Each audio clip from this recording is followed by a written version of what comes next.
Buenos días, buenas tardes, buenas noches. Los saludamos con mucho gusto. Eh, Somos el colectivo Medicamentos para Mentes Libres MX y les recuerdo el porqué de este colectivo. Somos familiares y pacientes que fuimos afectados por el desabasto de medicamentos psiquiátricos y neurológicos que se suscitó a inicios de este año 2023. Este podcast tiene como finalidad llegar a mucha gente, que nuestras voces sean escuchadas, sean valoradas, sean respetadas. Así que, bueno, pues hoy quiero saludar a mis compañeros y amigos del colectivo. Elías Telles, buenas noches. Buenas noches, Luisa. ¿Cómo Buenas estás? noches. Muy bien. Buenas noches, Ale. Buenas noches, doctor Hugo. Un gusto. Aquí estamos, Luisa. Muchas gracias, chicos. Pues hoy les quiero presentar. Estoy muy contenta y hasta cierto punto nerviosa porque tenemos a nuestro primer invitado externo del colectivo. Su nombre es el psiquiatra Hugo Valdovinos Burgos y voy a dejarle el micrófono a Alejandra Díaz para que le dé la bienvenida. Hola, buenas noches, compañeros. Sí, Buenas claro, noches. miren, el día de hoy nos acompaña el doctor, el psiquiatra Hugo Valdominos Burgos, egresado de la Universidad de Guadalajara con subespecialista en psiquiatría infantil de la adolescencia, egresado del UNAM con máster en psicoterapia sistémica, sí, y con certificado por el Consejo Mexicano de Psiquiatría. Muchas gracias, doctor, bienvenido. Muchas gracias, muy buenas noches y agradezco la invitación y que haya este tipo de espacios, ¿no? Para comunicar a la población acerca de todo lo que implica la salud mental. Hacen un gran trabajo. Gracias, Muchas doctor. gracias, doctor. Gracias. Pues empezamos con algunas inquietudes, doctor, ya que basados en nuestra experiencia, hemos estado inmersos en esta lucha por medicamentos debido a estas sanciones que le impusieron, como usted sabe, al laboratorio Psicofarma. Hemos hecho muchas acciones que han llevado a buenos resultados, pero tenemos muchas preguntas que hacerle. Esperemos que no lo bombardeemos tanto con preguntas, pero como decía Luisa, es nuestro primer profesional de la salud mental que cede parte de su tiempo para hablar del tema, ¿no? Y lo que te quiero preguntar, doctor Hugo, es que nosotros creemos, yo tomo amitriptilina desde hace 15 años, Okay. junto con gabapentina. Soy paciente del Instituto Nacional de Psiquiatría, Ramón de la Fuente Muñiz, aquí en la Ciudad de México. Y la verdad es que la amitriptilina me había dado una calidad de vida muy buena y llevo tomando casi la misma dosis por 15 años. De hecho, nada más me habían subido 25 miligramos, yo tomo 75. Y el problema es que cuando uno suspende el tratamiento, a veces porque no hay dinero, como tú bien sabes, cuando hay abasto, son pocas piezas las que se distribuyen a las farmacias. Entonces, si no llega a haber en una, pues ya ni modo, ya es muy tarde, la tienes que conseguir al otro día. Uno siente terrible este síndrome famoso del retiro, ¿no? Claro.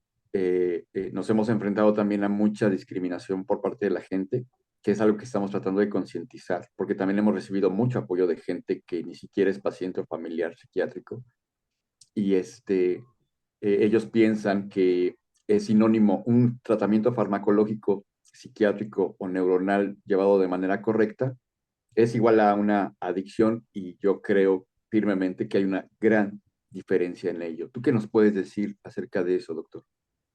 Ok, bueno, el estigma en salud mental siempre ha existido, no es algo nuevo. De hecho, me atrevería a decir que ahorita empieza a haber un poquito más de conciencia en cuanto a la importancia de la salud mental, sobre todo ahorita que vamos saliendo de una pandemia, ¿no?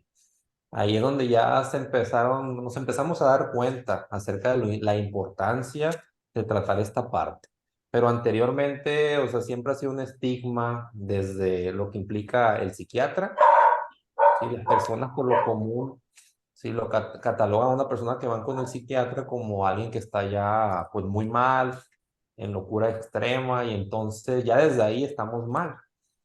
Porque entonces partimos partimos de prejuicios acerca de lo que yo creo en base al desconocimiento, porque meramente son proyecciones, imaginaciones que no tienen un sustento, pero que pese a que no tienen un sustento, nos hacen actuar y muchas veces perjudicamos a las personas justamente con lo que comentas, discriminándolas. Sí, digamos, es como esta parte entre el estigma de que meramente porque tomas un medicamento psiquiátrico ya eres diferente a mí y por lo común estás debajo de mí. Entonces ya desde entonces no existe una comprensión, porque para que verdaderamente exista una comprensión tengo que verte igual a mí. Si tú estás sintiendo un malestar, entonces yo tengo que entender qué está sucediendo. Y ya desde esa posición empieza a haber cambios, porque entonces ya me encargo yo de investigar, ok, ¿qué está sucediendo? Porque esta persona siente tantas molestias de no tomar su tratamiento. Entonces ya de manera crítica empiezo a investigar y empiezo a conocer acerca de lo que implica la salud mental, ¿sí? De hecho, bueno, no sé si algunos de ustedes les tocó ver en redes un video de una señora que está en una farmacia de una institución pública muy molesta porque no le estaban dando la fluoxetina, ¿sí? Entonces reclamaba y reclamaba, y entonces te das cuenta de que no existe conciencia porque lees tú los comentarios y hay comentarios en los que critican a la señora. Ok, a lo mejor no es la forma, pero hay que entender que la sensación que experimenta la señora tan solo de imaginar lo que vivió, que apenas ella sabe lo desagradable que debe estar, no sabemos si tuvo ataques de pánico, no sabemos si tuvo un cuadro depresivo grave. Seguramente, si profundizáramos en lo que le sucedió, podríamos entender y generar un poquito de empatía respecto a que ella tiene el derecho de recibir su tratamiento completo, ¿sí? Sin escatimar ningún sentido, ¿no? Entonces, si no hay ese tipo de entendimiento, ya empieza a haber mucho estigma y eso nunca va a ayudar absolutamente a que haya salud mental para todos, porque ese Claro. estigma impacta en las personas que probablemente puedan requerir un tratamiento, pero temen en ser criticadas por justamente todo ese tipo de comentarios que empiezan a leer. Entonces dicen, no, pues si voy a recibir este tipo de críticas, pues prefiero yo pues, no tomar nada o no ir a consulta. Sí, fue algo a lo que nosotros nos enfrentamos al convocar a compañeras a las protestas que hemos hecho de manera pacífica, precisamente porque no se querían exhibir. Y bueno, regresando a este síndrome de retiro, creemos, doctor, basados en nuestra experiencia y yo como paciente, que es una pesadilla estar cortar el tratamiento de golpe. A mí al principio de este desabasto me lo cambiaron por imipramina y yo le estuve tomando 20 días, esperando que algún día me sintiera un poco mejor, dándole Ujú. tiempo al medicamento a que hiciera efecto, pero basados en nuestra experiencia, creemos que no se debe suspender un tratamiento así de golpe, pero ¿qué es lo que pasa en el cerebro y en el cuerpo cuando uno lo suspende así, doctor? Bueno, aquí hay que tomar en cuenta un aspecto, ¿no? No existe un medicamento que sea eficaz para todo. Por eso muchas veces también se genera la confusión de que, bueno, pues, ¿de qué tanto te quejas? Si hay otras opciones, pues ya te las están dando, o sea, ¿por qué reclamas tanto? Pero las personas no comprenden acerca de que si ese medicamento ya le dio estabilidad, es que en su estructura, vamos a decir, genética, si su cuerpo lo asimiló de una manera tan buena que tuvo buena respuesta. Y esto no implica que, aunque haya otro tipo de medicamentos antidepresivos, vayan a tener el mismo efecto. Entonces ya de por sí se está arriesgando, se está exponiendo a la persona de hacer un cambio de medicamento con el riesgo de que no vaya a tener la misma eficacia y que no se vaya a tolerar de la misma manera. Entonces, si con ese medicamento la persona se ha mantenido estable, no se tiene que retirar. Existen pautas, vamos a decir, pautas médicas muy específicas de cuándo un medicamento se va a retirar. Por ejemplo, hablándose de cuadros depresivos únicos. Un episodio depresivo único, el tratamiento sí se da de una manera aproximadamente entre 8 y 12 meses y se puede retirar. Pero ya cuando hablamos de cuadros depresivos recurrentes, en los que la persona ha experimentado más de 2 o 3 episodios a lo largo de la vida, la recomendación es no retirar el tratamiento. ¿Y por qué se hace de esta manera? Porque cada vez que retiramos el medicamento, exponemos a la persona a que vuelva a experimentar con altas posibilidades otro cuadro depresivo. Y hay que entender que siempre que hay un cuadro depresivo, va a existir el riesgo de suicidio. Wow, Sí, eso se escucha fuerte. es un riesgo, porque los cuadros depresivos se pueden acompañar de ideación suicida. Entonces, a lo que voy, ¿por qué yo voy a arriesgar a una persona a suspender el tratamiento cuando ya de antemano yo sé que por las recurrencias que ha tenido a lo largo de su vida, la regla va a ser que tenga una recurrencia? Si no puedo yo arriesgar a nadie a retirar el medicamento, tiene que mantener con el tratamiento estabilidad porque es lo que le garantiza una vida vivible y una buena calidad de la misma. Y Entonces, sí existe. ¿Qué pasa a nivel del sistema, vamos, en el cerebro? Pues bueno, lo que hacen los medicamentos, si bien los medicamentos tienen un mecanismo de acción, por ejemplo, lo que son los tricíclicos se denominan tricíclicos justamente porque actúan a nivel de los 3 neurotransmisores, sino, dopamina, serotonina y norepinefrina. Por eso se denominan tricíclicos. Entonces, esos medicamentos actúan en el cerebro y hacen que las neuronas tengan mayor cantidad de neurotransmisores y entonces ciertos circuitos cerebrales actúan de mejor manera. Entonces, cuando tú retiras el medicamento de manera abrupta, tu neurona, vamos a decir, tiene que compensar el efecto y difícilmente eso va a pasar en un día o 2 días. ¿Sí? Porque vamos a decir que tiene ella que, con sus posibilidades, producir el efecto que producía el medicamento. Y entonces ahí es donde vienen los síntomas de abstinencia relacionados con los medicamentos antidepresivos a largo plazo. Sí existe, no es lo común, pero sí es más frecuente en personas que tienen años tomando antidepresivos. ¿Sí? Porque las veces en las que se intentó retirar el antidepresivo y hubo un cuadro depresivo, nos estaba indicando que el cerebro no estaba en condiciones, por la explicación que usted guste, de que produjera por sí mismo esos neurotransmisores que el medicamento sí le ayuda a producir. Entonces sí existe y no hay necesidad de que una persona pase por eso. Hay que continuar con su tratamiento o en todo caso hacer una retirada progresiva para que la persona no experimente ese malestar. ¿Por qué tendría que experimentar ese malestar si existen formas de evitarlo? Justamente ahí, justamente ahí es donde entra esta parte ética, de hacer lo bueno bien hecho. Perfecto. por ejemplo, doctor, usted habla ahorita del trastorno depresivo. ¿Qué pasa con la enfermedad de esquizofrenia? Por ejemplo, la persona está en crisis, le empiezan con un tratamiento. Supongo yo que empiezan ustedes con un medicamento, se van del más suave al más fuerte. Así sería como ustedes van decidiendo cuál medicamento le va a caer bien ante su crisis.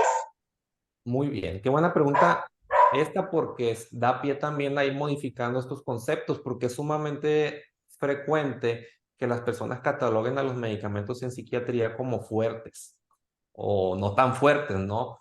Pero no existe tal cosa. Si no existe tal clasificación de medicamentos fuertes o no fuertes, ¿sí? Existe una clasificación que se basa en la capacidad que tiene el fármaco de bloquear ciertos receptores. Por ejemplo, en el caso de la esquizofrenia, que es vamos a decir, un subtipo de psicosis, entre mayor capacidad tenga un medicamento para bloquear los receptores D2, porque ahí existen varios receptores de dopamina. Entonces, mientras más capacidad tenga un medicamento en bloquear los receptores D2, va a tener mayor capacidad de revertir la psicosis. Por ejemplo, De los que existen actualmente en el mercado, de los más potentes para bloquear los receptores de dos, está el haloperidol. Y de los menos potentes está, por ejemplo, la quetiapina. Entonces, a lo que voy yo, si yo quiero revertir rápidamente una psicosis secundaria, o sea, una psicosis del subtipo esquizofrenia, pues le voy a dar haloperidol, porque si le doy quetiapina, sí, al ser menos eficaz bloqueando esos receptores, la psicosis va a tardar más tiempo en revertir y voy a ocupar más dosis.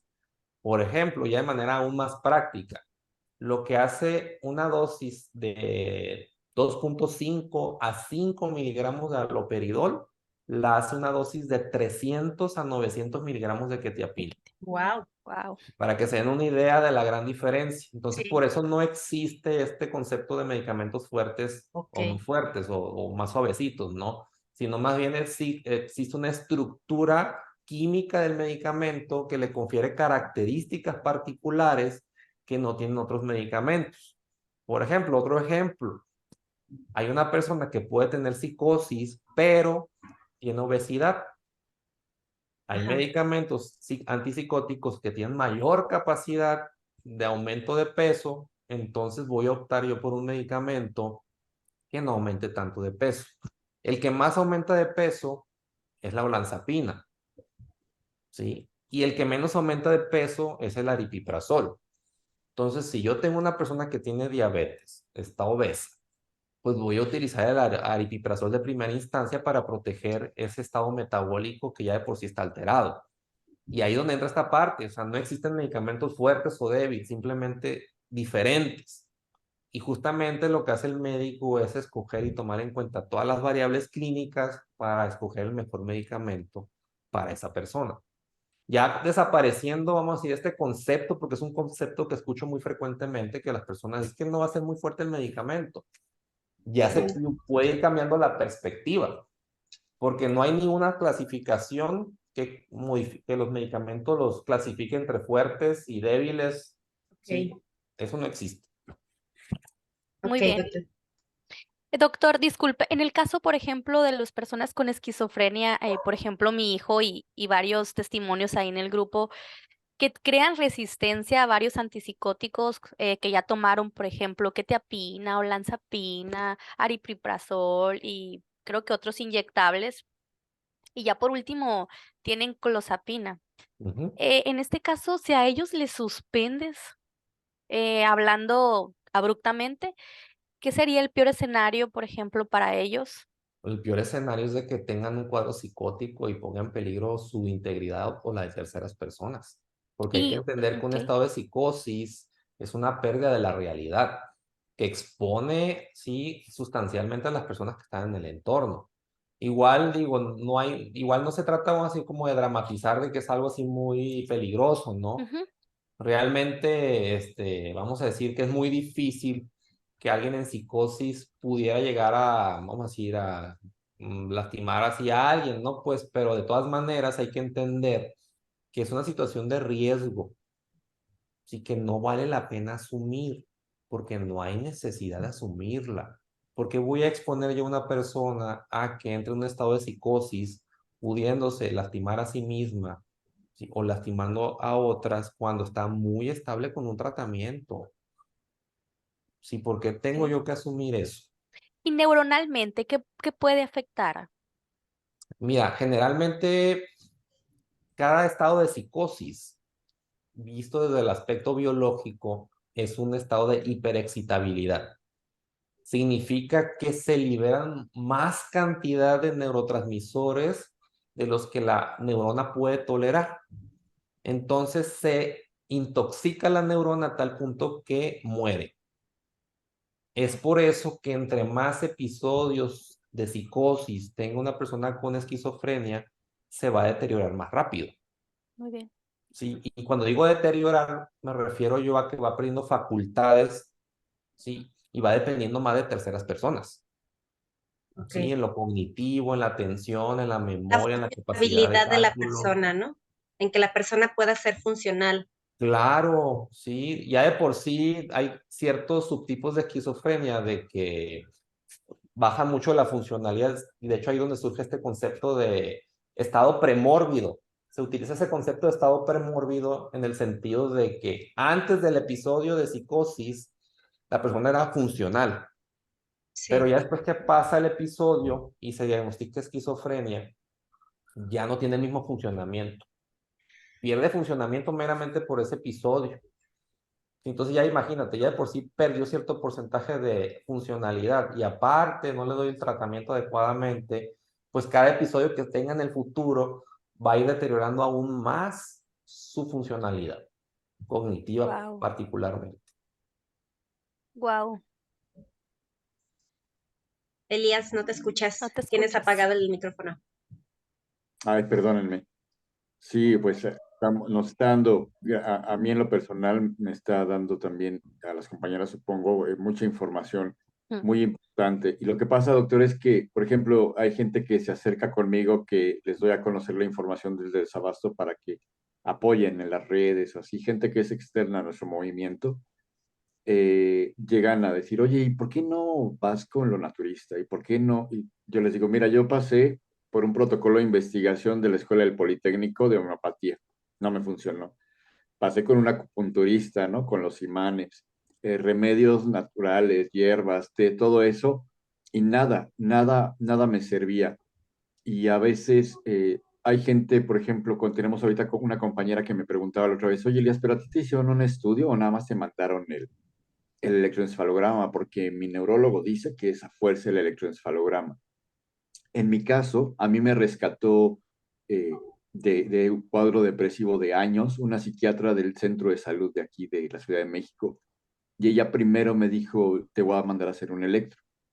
Y ya que venía la interpretación del neurólogo, ya fue cuando dijo, sí, aquí hay un daño, entonces te voy a empezar a medicar. ¿Es necesario el electroencefalograma, doctor? No, no es necesario. Sí, habitualmente lo hacemos sobre todo cuando existen datos clínicos que nos pueden hacer sospechar de algún padecimiento neurológico.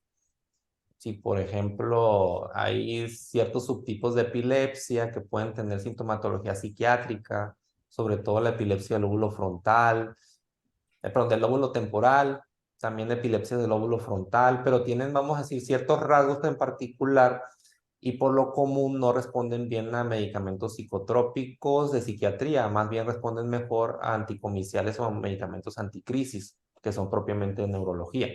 El electroencefalograma más que nada sirve para generar un diagnóstico diferencial, porque dentro de nuestra formación nos enseñan que antes de generar un diagnóstico psiquiátrico, previamente se tuvieron que descartar otras condiciones médicas con la capacidad de producir síntomas psiquiátricos, porque si no las detectamos, aunque demos tratamiento, van a recurrir, porque hay otra causa, ¿sí? Entonces, mientras no se trate la causa, no va a revertirse totalmente.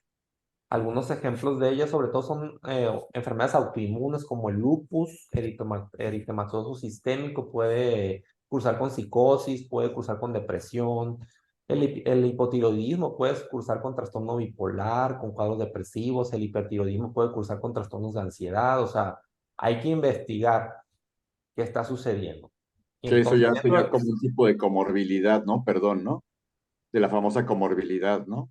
pues sería más bien como se le denomina así, trastorno mental debido a enfermedad médica, así se clasifica.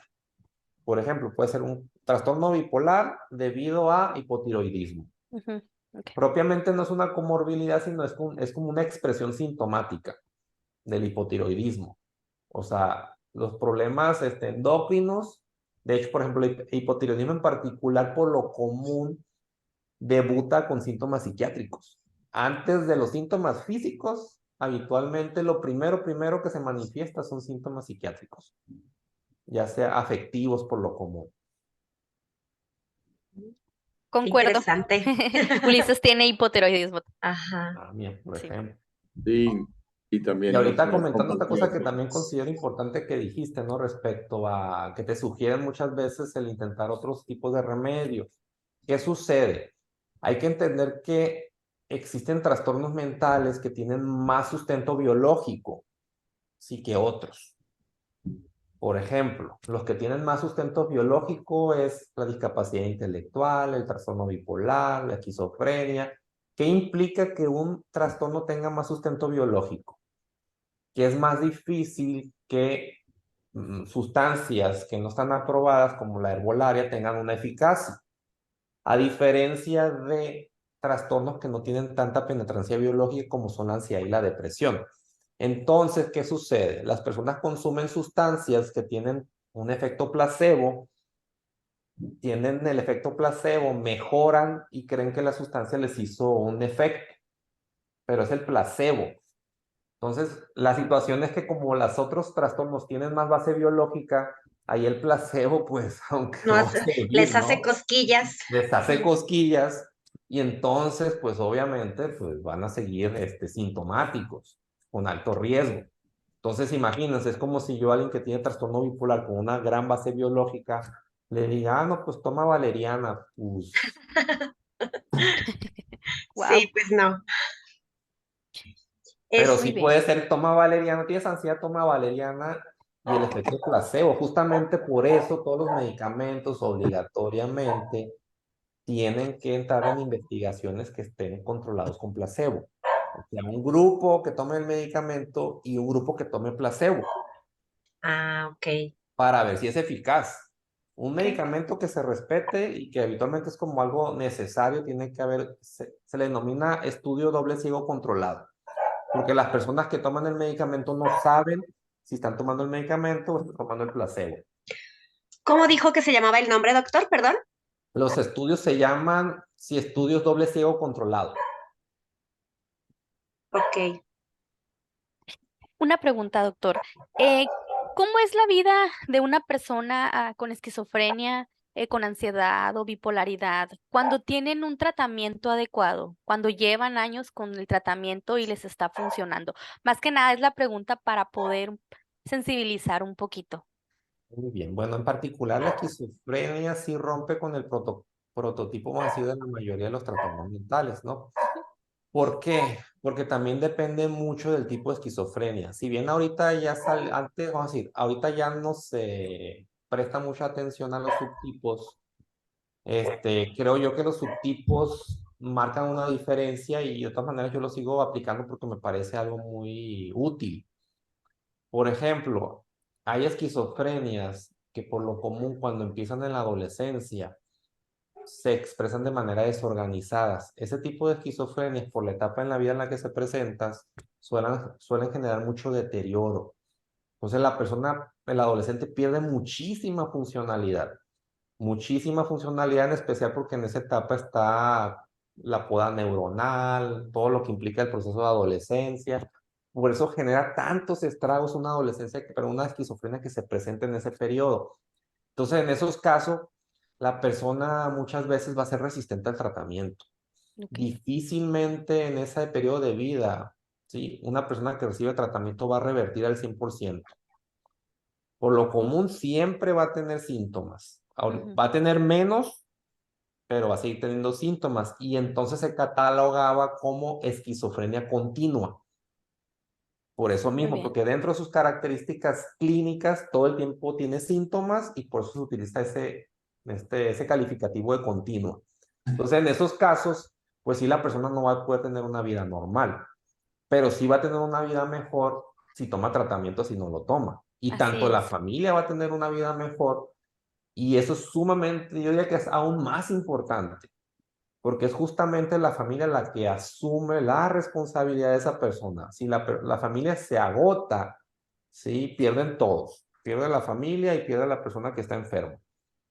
Entonces, ahí sí, o sea, invariablemente en todos los casos de esquizofrenia, la calidad de vida siempre va a ser mejor con tratamiento, pero va a haber esquizofrenias que respondan mejor que otras. Hay esquizofrenias que sobre todo se presentan, por ejemplo, pasados los 30 años y son de mejor pronóstico justamente porque ya el cerebro, digamos, tiene una estructura más consolidada y suelen revertir en 90 al 100% de la sintomatología. Entonces, en esos casos, la persona puede tener una vida normal, sumamente funcional, puede continuarlo con su trabajo, puede una vida totalmente normal. Excelente. Ale, doctor, Mande. este, en este punto metemos nuestras redes sociales para que la gente sepa dónde seguirnos y nuestro teléfono. Elías, ¿nos puedes compartir el teléfono? Sí, claro. Uno de ellos, tenemos dos números, es el 55 33 78 44 35, ya que si tú eres paciente psiquiátrico o familiar que han sido afectados por este desabasto o simplemente crees que un desabasto no puede ser causado por razones, por decisiones tomadas políticamente, sino que estén basadas en alguna autoridad que esté a cargo de salud mental, búscanos en nuestras redes sociales. Estamos en Facebook como Medicamentos para Mentes Libres MX, estamos en TikTok con el mismo nombre, lo que era Twitter, ahora que es X, ahí estamos también. Y tenemos otro número, si quieres formar parte de este colectivo, nosotros estamos peleando porque haya un abasto de medicamentos para todos los pacientes psiquiátricos y neuronales. Esa es nuestra lucha y mi compañera Luisa va a dar el otro teléfono. Bueno, el otro teléfono sería 55 44 81 63 44. Y bueno, muchas gracias No sé por el no sé pequeño si, comercial. Está bien. claro. No sé, doctor, si usted también atiende ahí en Hermosillo, Sonora. Eso se me Sí, pasó a decir. sí, claro, ahí Ah, estamos. En lo que de pueda manera apoyar. particular. De manera Y particular. también, no, pero también trabajo ahí en CIDEN. Oh, Ah, muy bien. perfecto. Digo, es una institución más dirigida, bueno, es una institución donde atendemos niños, ¿no? Niños, hasta los 12 años, 11 meses. Y Muy también mi agradecida, consultorio. doctor. Perdón. Muy agradecida con usted, ya que usted miró a Ulises en 2 ocasiones. Y la última ocasión que lo vio, estaba yo afuerita del hospital para internarlo. No sé si recuerda. Le hice una llamada. Ya ahorita Ulises está perfectamente bien. Qué bueno, excelente. Y pues muy recomendado, doctor. Muchas gracias, ¿no? No, Pues gracias a usted. Sí, si usted gusta poner su número de contacto para algún paciente de allá del norte del país, con todo gusto, doctor, lo puede dar. Eh, Fíjese que hemos tenido sobre la marcha que ir aprendiendo varios recursos para exigir el medicamento. ujú, Uno de ellos que nos han sugerido muchas cosas y ha habido también muchos rumores. Nosotros, la compañera Luisa y la compañera Ale, son de las fundadoras también y un servidor, somos fundadores de este colectivo y tenemos un comité y ese comité tratamos siempre de filtrar información que sea más o menos corroborable, o sea, que la podemos dar por válida, porque hay un montón de rumores, ¿no? Muchísimos ujú. rumores. Y uno de los recursos que hicimos por sugerencia propia de compañeros que simpatizan con la causa fue una queja en la CNDH. Y la verdad es que fue pésima la actuación de la CNDH. Sabíamos que no podía hacerle una recomendación a un particular como es Psicofarma, pero que sí podía emitir recomendaciones a la Secretaría de Salud o en este caso a la Autoridad Regulatoria COFEPRIS y llegaron a contestar cosas y que es un rumor que se dio mucho en muchos pacientes, Ujú. que decían que la Organización Mundial de la Salud, por ejemplo, había prohibido la perfenacina que contiene la Depsique, ¿no? Que usted bien sabe que es una mezcla de 3 fármacos Ujú. y decían que ya no lo iban a fabricar jamás porque provocaba problemas en el corazón. Y nosotros hemos ido a Psicofarma 3 veces. Yo he hablado con los que están en el laboratorio de la calzada de Tlalpan y ellos me decían que no y que iban a seguir produciendo. Pero usted sabía algo así de que la perfenacina o el Adepsi tiene varios problemas con el corazón. Bueno, mira, por lo común, así siendo muy así críticos, siempre la recomendación en cualquier tu guía que veas que trata de tratamiento de trastornos mentales, siempre te van a sugerir la monoterapia, siempre de lo siempre. Justamente porque existen perfiles farmacológicos en cada uno de los medicamentos muy diferentes que pueden cubrir por sí mismo, vamos a decir, los malestares del paciente. Te pongo un ejemplo también, mira, por ejemplo, a nivel farmacológico, si una persona dentro de su cuadro depresivo, uno de los síntomas más desagradables o más intensos o de los que generan más disconfort es la dificultad para dormir. pues voy a preferir yo utilizar un antidepresivo que en su estructura actúe a nivel de sea un antihistamínico, o sea, actúa a nivel de histamina. Por ejemplo, si hago un comparativo entre fluoxetina y paroxetina, la paroxetina tiene más efecto a nivel de histamina.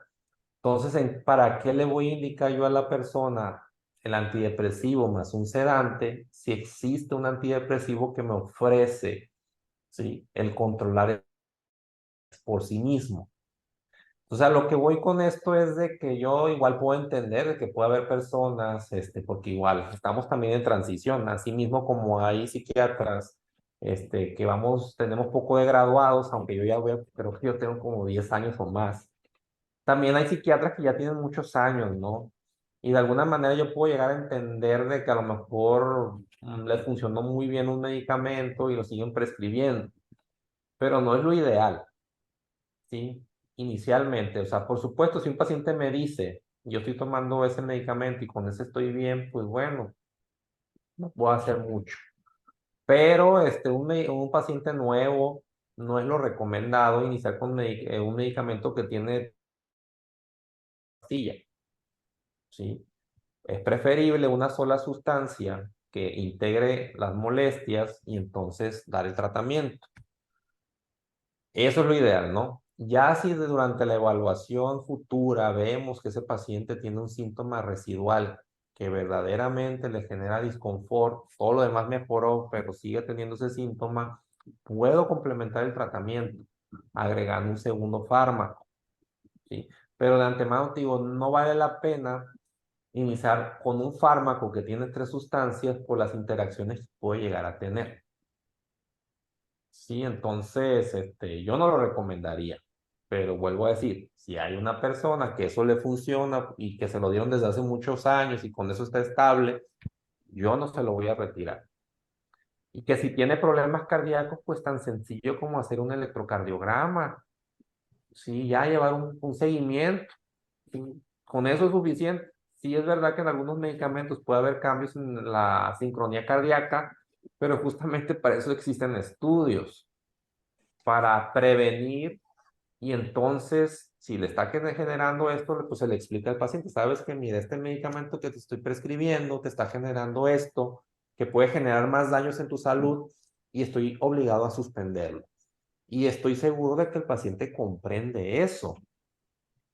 Y ya se retira, ¿no? Pero ya con un argumento, pero no se vale que genere un miedo para justificar una escasez, ¿sí?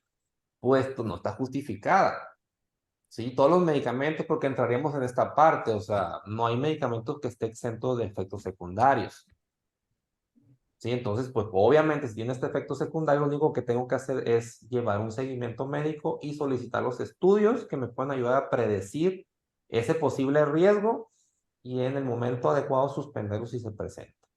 Muy bien. Así es. Porque a mí, perdónale, ¿ibas a decir algo? No, Porque a mí antes de que me dieran amitriptilina me daban el Adepsique y yo lo sentía, como usted dice que no se dice, pero yo lo sentía muy fuerte. A mí me sedaba demasiado.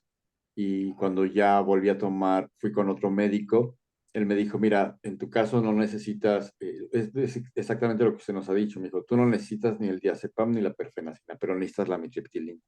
Entonces te voy a mandar el Anapsique para que tú lo tomes y todo se compuso. Y es que la cuestión es de que, por ejemplo, los 3 medicamentos, las 3 sustancias que contiene ese medicamento sedan. Entonces, imagínate cómo se potencia el efecto de las 3 sustancias. Por supuesto que tiene más riesgos de sentir esa sedación excesiva en la mañana, a diferencia de si tomas únicamente la mitriptilina. O sea, todo tiene Claro. un sentido, o sea, todo es por algo, no es nomás porque sí. O sea, pues si se da además justamente es por eso, porque la combinación de esos 3 fármacos se potencian entre sí, y entonces por supuesto que va a tener más riesgo de sedarse la persona. Ok, perfecto. Luisa. O Ale. Voy. Listo. Doctor, creo que de un temita al que lo habíamos invitado salieron como 10, ¿verdad? vaya. Los abordamos todos, no pasa nada. Esperamos que nos vuelva a aceptar otra invitación. Está cayendo un aguacerazo aquí en Guadalajara. Por si se escucha mucho ruido, está hasta granizando. Le decía a Elías ahorita por mensajito, ya no voy a prender el micrófono, ya no voy a prender el video, pero bueno, no quería irme sin despedirme en persona, doctor Hugo Valdovinos, y que por favor nos diga dónde lo pueden encontrar, en sus redes, su teléfono. Pues así nada más en Google, doctor Hugo Valdovinos, y ahí aparece Ahí ahí. viene su contacto, Doc. ¿Eh? Ahí viene su contacto. Sí, viene todo ahí. Por eso digo, soy público hasta Ok. cierto punto, porque nos ponen el nombre y ahí aparece todo. Sí. Pues Doctor, pues, adelante. perdón, pues muchas gracias por explicarnos y enseñarnos, o sea, por tomarse el tiempo, regalarnos un poquito de su tiempo. La verdad, nosotros y todos los que nos escuchan estamos muy agradecidos por esta charla. No, pues, Así Además que es. explica las cosas muy, muy bonito, doctor. O sea, gracias. Gracias. lo hace muy entendible. Y allí Excelente, de eso se trata, de poder comunicar esto, porque finalmente ustedes van a hacer esa, vamos a decir, se van a encargar de ir reproduciendo esto, ¿no? Siempre ha sido mi intención, de hecho mi lucha es esa.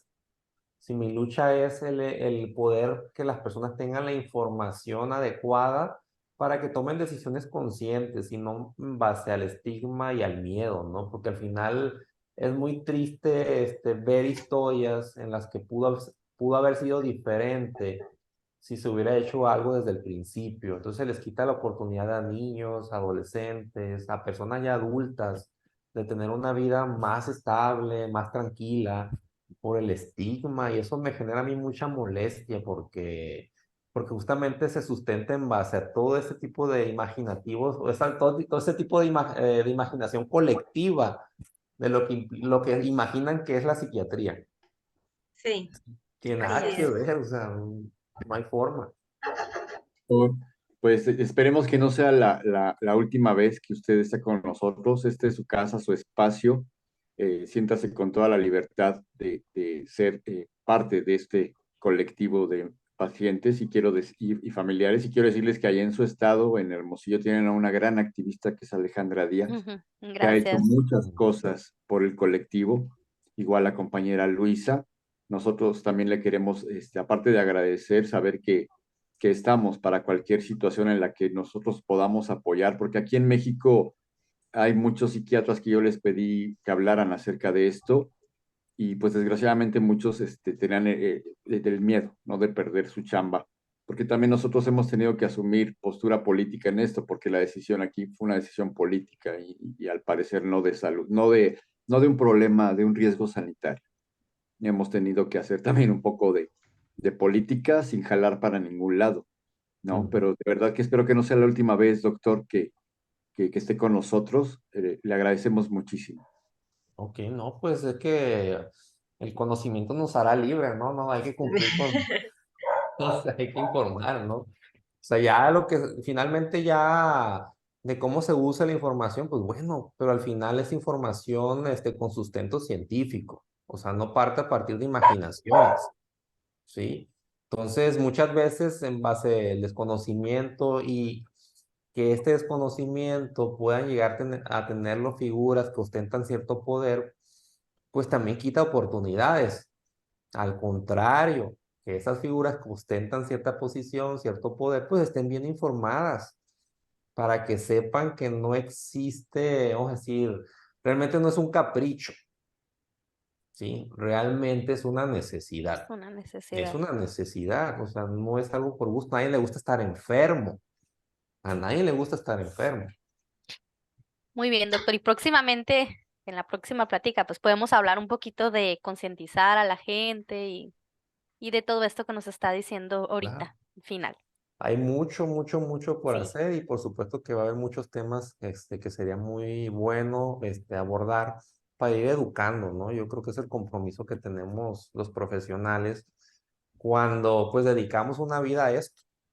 Sí, pues ya he dedicado casi, bueno, muchos años llevo yo en esto. No, y fíjese que parte también ya para finalizar, es que el primer motivo que nos hizo organizarnos para demandar algo justo es que hablamos en nombre de los pacientes y de los familiares. pero también hablamos en nombre de los doctores, que yo llegué a platicar con doctores que muy molestos me decían, es que yo no tengo que darle a mi paciente, eso me molesta mucho, no tengo que darle. Entonces usted, yo quiero que sepa que también lo hacemos, esta lucha la hacemos también por ustedes y por las enfermeras que se preocupan tanto por los pacientes con alguna enfermedad psiquiátrica, como es mi caso. También la lucha es por ustedes, para que ustedes tengan las herramientas para ayudar a la gente. Muchas gracias, doctor. Sí, no, muchas gracias. Gracias. Yo creo que es algo, o sea, esta parte es una empatía básica, es empatía básica. O sea, igual, yo creo que aquí el que más lo padece es la persona que lo vive. Sí, entonces, o sea, no se me hace nada justo el hecho de que estas personas, se les quite la oportunidad de tener una vida, pues, bien, o sea, como merece. ¿Por qué vamos a quitar la oportunidad? Entonces, meramente es empatía básica, el hecho de decir, ok, hay personas que la están pasando mal, ¿qué se puede hacer? ¿Qué soluciones se pueden aportar? O sea, no se trata de estar juzgando, se trata de buscar soluciones. Eso, Así es. buscar soluciones. Una vez que creemos ese camino a la solución, pues se sigue aplicando el camino, pero como no ha habido esto, ¿sí? Entonces, por eso estamos empezando con el camino a ir detectando de qué manera vamos a poder garantizar que las personas puedan tener esa estabilidad que se merecen. Todos se Excelente. merecen eso. Doctor, muchísimas gracias por su tiempo, No, por al compartir contrario, sus muchas gracias. conocimientos. Mucho Le gusto y muchas mandamos gracias. un saludo y un abrazo fraterno. Gracias, doctor. Gracias, Sale, muy buenas doctor. noches. Muy buenas noches. Hasta pronto. Hasta pronto.